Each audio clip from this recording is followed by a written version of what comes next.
Hey guys, this is Brock with Doomswell. Today we're going to be talking about traction versus wax. So the first thing that I would like to talk about is traction. So with traction, one of the things that people really like off the bat is it keeps your feet clean, which translates over into a very clean boat. So whereas when you're using wax and you know the sun hits it and it bakes out in the sun all day, that wax can start to melt. So that number one gets on your feet and then you track it back into the boat, and nobody likes a waxy upholstery in the boat because that's no good. Everybody knows that that's a nightmare.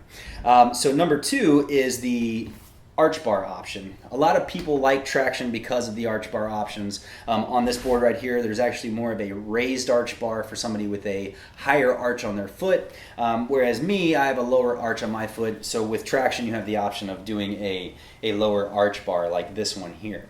But with a higher arch bar, what that really kind of helps people do is get their foot placement, especially whenever you're new to riding or just to wake surfing in general. That higher arch bar helps you kind of find the center of that board very quickly. So a lot of people like the traction over the wax just when learning because of it's clean, it helps you with foot placement, and lots of people can use it. So the next thing that I want to talk to you guys about is surfboard wax. Now there's a lot of things to be said about surfboard wax, and the first thing that I'm going to talk about is the actual application of the wax to the board.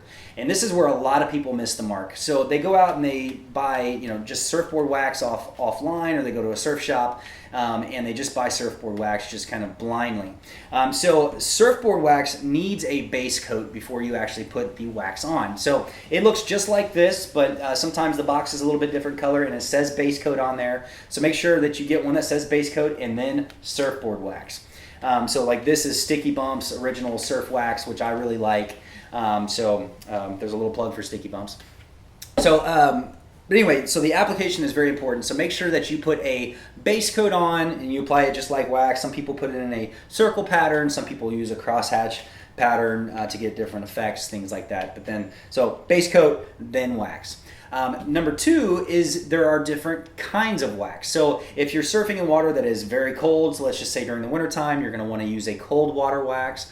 If you're let's just say in the springtime, whenever the water is in between 62 and 74 degrees, you're going to want to use a warm water wax, very similar to this one. And then anything over that, when we're in the dead heat of summer, you're going to want to use a tropical wax. So that's two very important things before.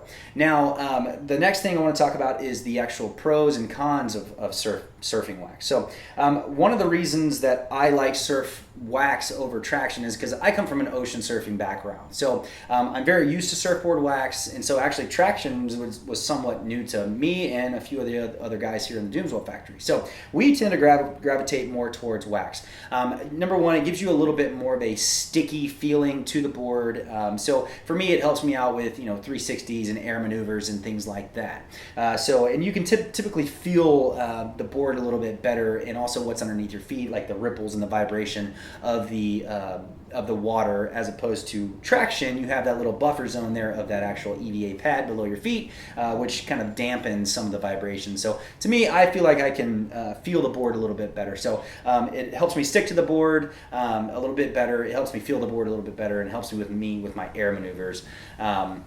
So those are the pros. So the cons are whenever you get off the board, sometimes that wax can get on your feet, especially if it's a really hot day, and then you can track that into the boat, which can really make a lot of people mad, and I completely get it. It's a very expensive boat. You don't want to mess up the upholstery and get it in the carpet, things like that. So what a lot of people do is they will dedicate a surf towel. So whenever you get the board out of the water, you'll wrap it up in the towel and you'll stick it up on the sun deck or somewhere in the shade to where the wax isn't starting to melt.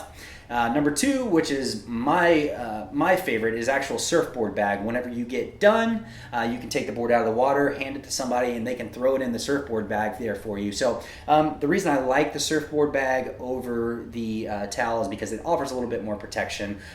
It protects the whole board as opposed to just where the wax is. So if the board falls off one of the benches in the boat and falls down, it protects the board, it protects it from the sun, things like that. So pros are it helps you stick stick to the board. It helps you with air maneuvers. You can feel the board a little bit better. Cons are it's very messy. So whenever you have a wax board, be sure you get permission from the person that you're going out on the boat with, and make sure they're cool with it, because you don't want to show up and then they say no, and then you don't have your board to surf for that day. So anyway, those are the pros and the cons. I hope you guys enjoyed the video, and that is wax versus traction.